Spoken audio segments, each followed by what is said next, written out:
lesson, we will be talking about ICT. What is ICT? ICT stands for Information and Communication Technology. It is a set of tools and resources. It is also used to create or distribute, store, manage information and communication. Good day, sir. Good day, everyone.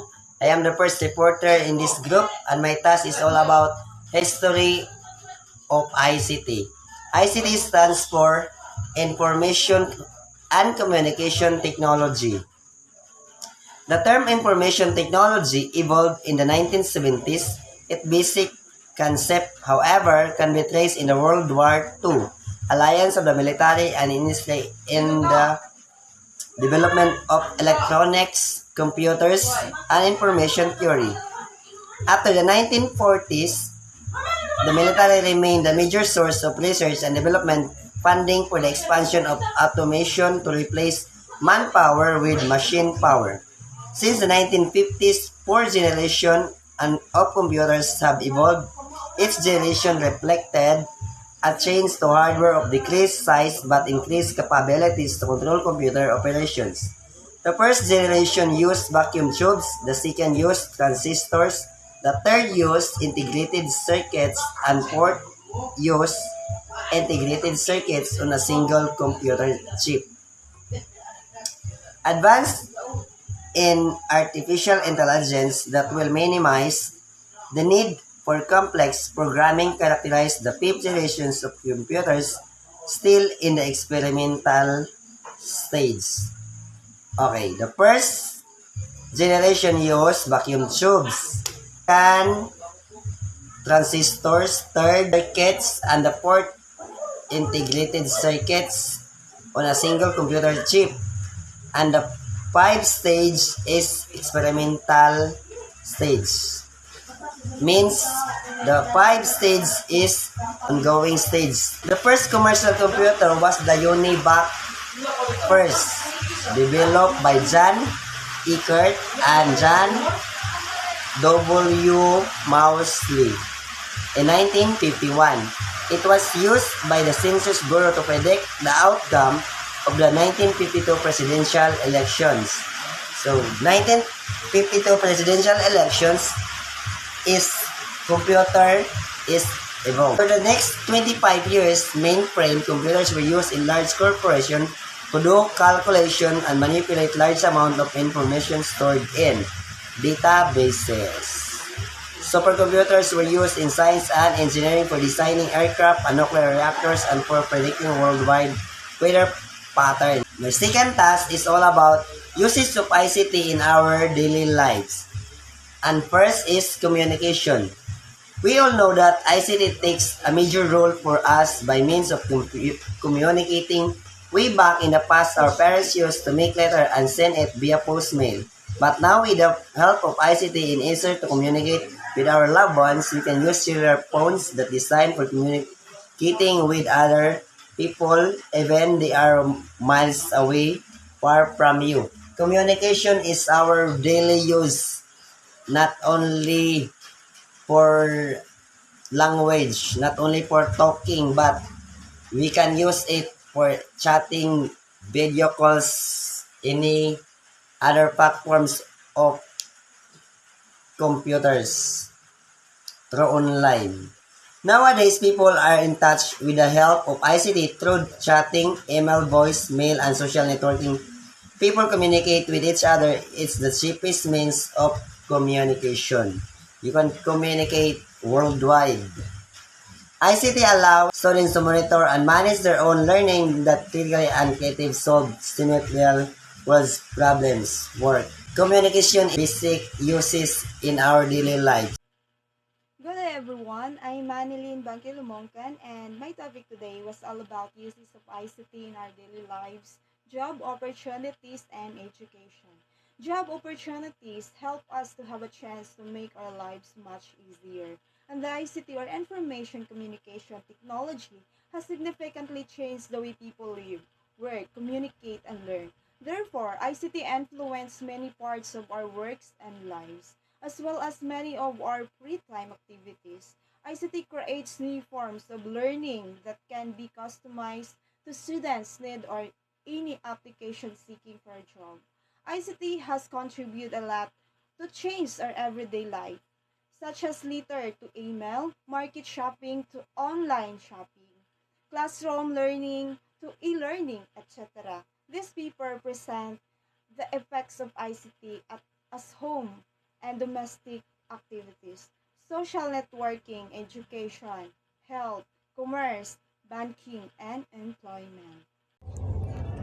Okay, my topic today is all about ICT and socializing. So, ICT has a big impact in our modern life today. Through social media has changed the world through technologies. We can find a partner from the other countries if you want to.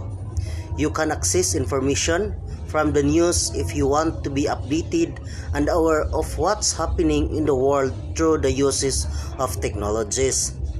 And of course, we can communicate our family, friend, and relatives far away from us. Right? For example, you have a siblings working on abroad. You can communicate them through the use of technologies and how we use to organize to demand political change. That's the big information role of communication in technology. Aside from that, the internet social media provide young people, especially us a learner and educators with a range of benefits and opportunities to empower ourselves in a variety of ways, especially in our online class. We as a learner can maintain social connections and support networks that other use wouldn't be possible and can access more information than ever before. We can attend online class through the use of internet and going through the websites and apps that is the educational. Thank you. Good day everyone, I'm Primato and my task here is to discuss about the impact of ICT in the society. First, we have positive impact of ICT. Under that is the access to information. So through ICT or information and communication technology, we can easily access information through social media, radio, television, and etc. Second is to improve access to education. It is also improves access education, especially nowadays. Example, the online learning such as Google Meet, G-Class, Edmodo, and so on. The third one is new tools and or new opportunities. Example, digital camera, photo editing, printers. Because of ICT, more opportunities will develop. Next is the communication. So we don't need to travel to attend meetings because we can do it through video call or Google Meet. Then, information management. We can also manage our information to avoid this from the scammer. Next is security. It helps us to keep data safe from unauthorized people, meaning we have control our privacy. Another one is allows people to participate in a wider, even worldwide or society. Meaning, even we're here in our country, we can access the other country through ICT via Google, Facebook, Twitter, WhatsApp, and many other communication apps. Next is the distance learning. Even we live at a very far place, we still access and continue learning through ICT.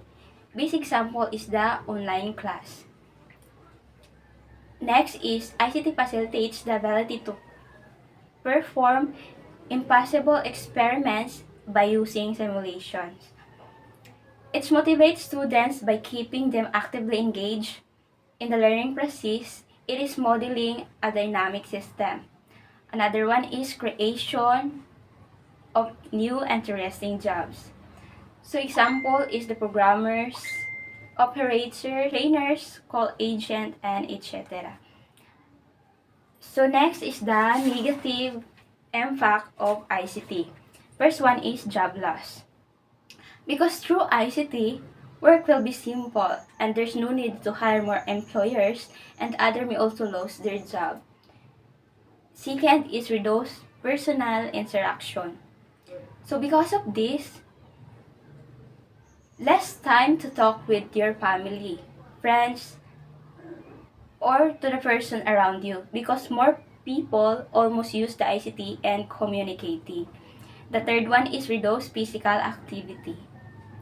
So abusing ICT may lead to obesity, diabetes, and cause of lack of exercise. The fourth one is cost. Expensive software and need to purchase enable us to use the ICT sites. And the last one is competition. So competing for customers, donation, or other means of funding nationally or even internationally. And also the rampant now, the online selling. Before I leave, I just wanna give you this communication codes.